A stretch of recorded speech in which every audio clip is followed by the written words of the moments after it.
Kailan ho kaya matatapos itong pabahay na napakalaki po? Tapos dito, okay na rin. Ang lawak po ng ano nila. Kahit wala po kayong dala. Tatampo ka na eh.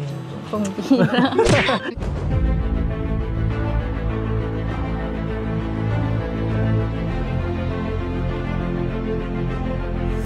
Ayun, shoutout guys. Muli po, welcome to my YouTube channel. Ito po si Kuya July, ang inyong katugang, ang inyong kalingap, na muling babati po sa inyo ng magandang araw, magandang gabi. Saang sulok man po tayo ng mundo naroon. At sa araw na ito, meron tayong panibagong vlog. Pag-usapan po natin yung update po sa pabahay po kay Viance. Na kung saan po sa ngayon ay nakikita na po natin yung kabuuang structure. Ilang finishing na lang po yung kulang at nakakagulat talaga dahil ang laki po mga babae natin.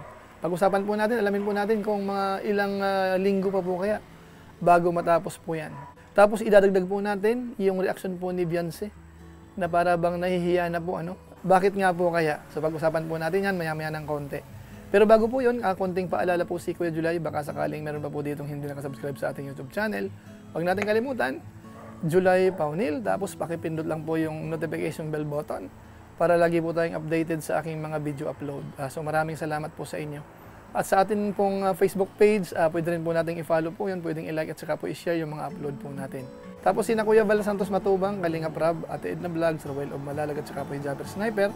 Huwag po natin kalimutan din, lagi po sana nating suportahan, pati yung mga ilan pang mga lingap partners po. So maraming salamat po sa inyong lahat. Ngayon tuloy na po tayo, pag-usapan na po natin. Ito pong update po sa pabahay po ni Viance. Siguro ho ilang buwan na ho, mula po nung inumpisahan yan. Tapos dumating po sa point na pansamantalang inihinto dahil may mga konting conflict po sa trabahador, yung budget. So ngayon po okay na, nag-resume na, ilang araw na, linggo na po. So mabilis na po ang paggawa. So sa pagkakataon po ito, alamin po natin or tingnan po natin yung pinaka-actual update. Panoorin po muna natin ito. Pakita na rin po natin sa inyo yung update. Maulan sa loob ng bahay. Grabe. Ay, kuya.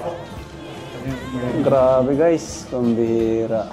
Taas, high ceiling bro. High ceiling pa nga. Tapos dito yung kwarto. Ayan, ano na pala. Talagang ano na, halos malapit na rin. Pipinish nila mga kalinga po. Finishing. And ito, may outlet dito. Yan, ang daming outlet. Yan. Importante kasi yan. Dami oh. Dami. Tapos dito, okay na rin. Ang lawak po ng ano nila, ng kusina, no? Kitchen. Dito siguro yung table nila. Ganda, lawak. Tapos, CR. Yan, ayos. Saktong-sakto, hindi sayang yung space. Ano, pakita mo bro. Hindi sayang yung space. Talagang na-maximize nila yung space. Ano kuya? Grabe, may bintana pa. Ay, pinto pala. Yun, tara, taas tayo. Itong hagdan nila, mga kalinga po. Wow! Ayos. Grabe guys. Malapit na rin ito. Sabi ko nga sa kanila, ano na, bilisan na nila. Kumbaga, i-rush na. Sana bago magpasko. Kaya siguro na bago magpasko, ano? Kaya. Kaya. Or kahit sana bagong taon kasi si Viance naman baka maging kasama rin namin siya sa Pasko. So siguro bago magbagong taon. Ay, New Year. Tapos malapit na. Yun na lang palang kailangan yung gawin yung mga hamba. Hindi, meron na yan, meron na. Kaso hindi lang ma-deliver nga nung ano. Na-order na natin yan eh. Oo nga pala, Doc, yung sa Kisame daw. Yung binigay sa akin yung JJ. Sa'yo, boss, doon na lang ibigay yung... Tama, yung estimate mo, 100K. Yun na yun, 100K yung binigay sa akin. Binigay na yung pera sa kanya. Kailangan na ba yun? Bukas na sana. Yun na yung pina-order mo sa akin. Yun na yun. Tama, ma-order tayo. Para, kasi ang gusto kong makisame naman bago kanton yung mga poste para salong-salo yung kisame. Unahin na yung metal paring kasi mabilis naman na yung mga kantuhan na yan. Tapos, after nun, Pintura na. pintura. Para kasabay na nung habang may nagpipintura, may nagta-tiles. Paano yung mga grills dito?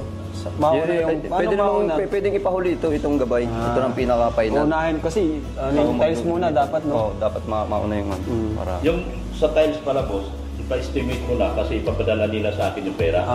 Tapos, okay. Ipa-estimate mo na rin kasi ipadala nila yung pera na. Ang ganda nito. Hindi, kung may kausap kang tao na Makakontrata nga tayo sa pintura, di ba?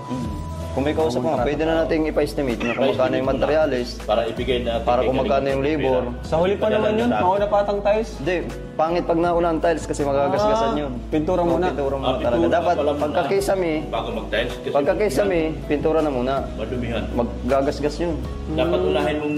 Kasi mag-aandam yun sila dito, ay mag-aandam yun dito. Eh ito naman, pag na-plasteran na lahat yan, pwede na sila mag-umpisa. Black.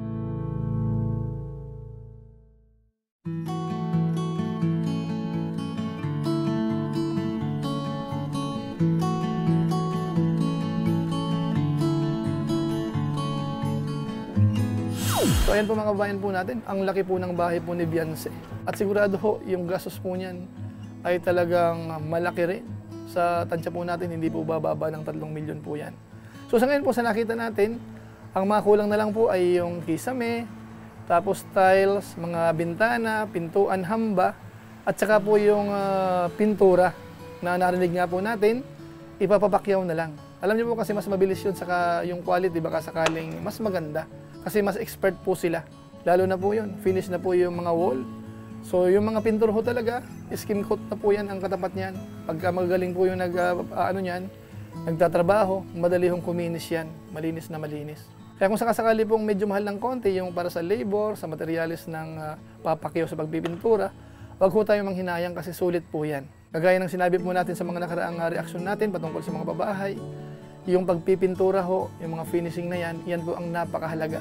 Dahil dyan po makikita yung ganda po mismo ng bahay. Ngayon ang tanong po natin, kailan ho kaya matatapos itong pabahay na napakalaki mga kabayan po natin, itong record breaker na pabahay po ng Team Kalingap. Doon po sa vlog ni Kalingap Rab, parang tinatansya po nila, mga bago daw magpasko kaya mag-New Year, yung parang target. So sa nakikita ho natin, kung ang galawan ho ng mga trabahador ay parang normal lang, medyo ho baka medyo tagi-tagilid ng konti. Pero kung sakasakali hong tatambakan ng tao, may mga pakyaw, may mga sabay-sabay na yung paggawa, po pwede pong makuha po yan. Lalong-lalo na po, sa pagkakalam po natin, parang may celebration po dyan. Matatapat yata sa anniversary po nila. Ang pagkakatanda po natin ay December 24. So malamang po, yun na po ang i-target. So kung sakasakali pong ribbon cutting ay itapat po doon, or bago yun, mas maganda. Pero kailangan po mag-overtime po talaga. Kailangan mag-double time yan sa paggawa kasi medyo po marami pang gagawin. Hindi ho biro yun, yung nakita natin kasi malaki po siya eh. So finishing stage na po yan, mabuting-ting po yan, mabusisi. So ang kailangan po dyan, iba yung nagtatiles, iba yung nagkikisame, tapos may nag-uumpisa na po sa pagpipintura sa labas sa loob. So dapat sabay-sabay na po yan. So masasabi po natin, napakaganda po ng pabahay po ng Team Kalingap kay Beyonce. Kaya nga po si Beyonce mga kabayan po natin, may part po dyan sa vlog ni Rab na yan, na parang nahihiya na daw po siya. Ito panoorin po natin. Malapit na magawa yung bahay mo. Na-excite po, para iba naman po yung matulungan ni Kuya Rab, iba naman po yung mapabahayan. Hindi na po yung... Bakit parang ayaw na yung bahay mo? Para po gusto ko po matapos na agad yun para sa iba naman po. Iba naman po yung... Nahiya ka na gano'n. Opo. Nahiya ka na. Okay lang yun. Kasi parang ako lang po yung pinapabahayan. Para napunta lang sa'yo lahat ng So ayan mga kabayan po natin, yan po si Beyonce. So makita po natin dito yung malinis ang kanyang konsensya. Ramdam niya sa dami ng mga blessings na natatanggap nila, parang pakiramdam niya dapat sa iba naman. So yan po ay magandang sinyalis po yun. Mga kabayan natin. Kaya masabi nga po natin, ito pong love team na ito, si Eds at saka si Beyonce, talagang kakaiba rin po. Talagang kikiligin po tayo. Kaso nga lang po, paminsan-minsan, may mga nagko-comment ng parang hindi maganda. Yung iba po parang nag-overreact na kung saan parang hindi naiintindihan yung sitwasyon. Kagaya halimbawa, nung live stream natin kanina. After ho kasi ng live natin, nagbasa ako ng comment. So may mga nabasa ako doon, siguro mga 4-5. Para bang hindi makaintindi doon sa mga pinag-usapan po natin kanina. Ang isa po sa highlight natin doon ay yung reaction po ni Beyonce. Doon mga po sa parang joke ni Eds. So meron pong kakaibang naging reaction po si Beyonce. Yun po ang hina-highlight natin. Pero hindi ibig sabihin, parang ang laki na po ng problema. Na kung saan yung ilan pong nagko-comment, para bang ganun ang iniisip. Alam niyo po mga kabayan po natin, isipin po natin. Kung mahal niyo po si Beyonce, dapat mahal niyo rin po si Kalingap Eds. Kung mahal niyo po si Beyonce, dapat hindi niyo po i-bash si Eds. So parang ganun po yun, dapat sila po ay nagkakaisa. Yung pinag-usapan po natin doon, Yung tipong pinapatunayan na si Beyonce kahit na parang iba yung reaksyon niya, pero parang maganda pa rin ang dating. Okay pa rin, nagpakilig pa rin po sila. May portion lang po doon na parang medyo iba yung reaksyon niya. So doon po sa mga nag-react po ng kakaiba, ito po panoorin po uli natin. Hoy, mamaya may mga dala kami dito para sa'yo. May mga pasalubong. Baka ano ka na eh. Baka namimiss mo na mag-unbox eh. Namimiss mo na mag-unbox? Kahit wala po kayong dala. Tatampo ka na eh. Pambira. Wala na pong padala. Sorry ka. Hindi po ako ganun. Kung wala kayong dala, ayos lang. Kahit wala. Kahit ako lang. Kahit ikaw lang. Ay, joke lang. Joke lang. Puro ka joke. Tutuhanin mo naman.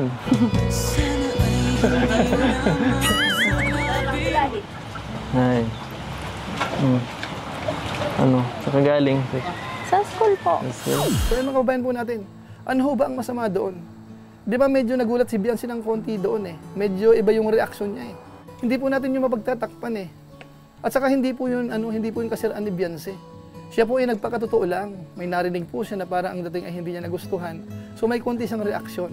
Pero hindi ibig sabihin, nainis na siya, nagalit na siya, nag-away-away na, malaking problema na. Hindi po ganun ang kababayan po natin. Dapat kung nasa Team Kalingap po tayo, dapat hindi po ganun ang reaksyon po natin, yung tipong makakasama. Ang ilan po sa highlight po natin dito, yung pagiging totoo po ni Beyonce. Hindi ho siya plastic, mga kababayan natin. Na po pwede siyang mag-react din po ng kakaiba. Ano mga kababayan natin? So hindi po natin winawala po yung pakilig po ng dalawa doon sa episode na yon. So yun lang po muna siguro mga kababayan natin, naalala ko lang po kasi binabasa ko po yung mga comment, yung ilan medyo parang hindi makaintindi. Although mas marami naman po yung nakakaintindi. Siguro 90%. Mga ilan-ilan lang naman po yun, yung nag-react po ng hindi maganda. So good luck na lang po sa atin, kasi ako po, kaya nagpapaalala po ako, ayoko kung yung mapagbintangan po yung mga fans po ng EDSA na mga toxic. Ayaw po nating magmarka po yun sa Team Kalingap sana. Kaya sana yung mga viewers po na over mag-react, ay hinay-hinay po tayo, mga kabayan po natin. Tayo po hindi magkakaaway, wala ho tayong layunin na sirain yung mag-love team. Hindi po ganun. Tayo nga ang nagpupus pa minsan-minsan bilang pagsuporta po natin kay Kalingap Rab. So pasensya na po kayo mga kabayan po natin. Medyo lang po naalala ko lang bago mag-end itong vlog na ito. So at least po, clear sa lahat siguro. At least walang ingay dito sa Plinay po natin. Siguro naman malinaw po sa lahat. Kung hindi pa rin po malinaw, mag-comment kayo sa baba. At doon sa nakakaintindi, okay lang din mag-comment. So siguro po sa pamamagitan po niyan pansamantala magpapaalam po muna tayo. Pero gaya po ng dati, shoutout lang po muna sa mga sumusunod.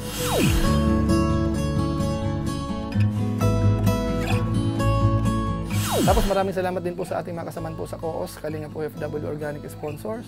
Sa inyo pong patuloy na pagsuporta po sa mga babae program ni Kuya Bal Santos Matubang at saka po ni Kalingap Rab. Maraming salamat po sa inyong lahat. So muli ito po si Kuya Julay, ang inyong katugang, ang inyong kalingap. Na pansamantalang nagpapaalam po muna. Kita-kita ulit tayo sa mga susunod ko pang vlog. Maraming salamat sa inyong walang sabang pagsuporta po sa ating YouTube channel. Pagpalain nawa kayo ng Diyos, mabuhay tayong lahat. God bless. Bye-bye!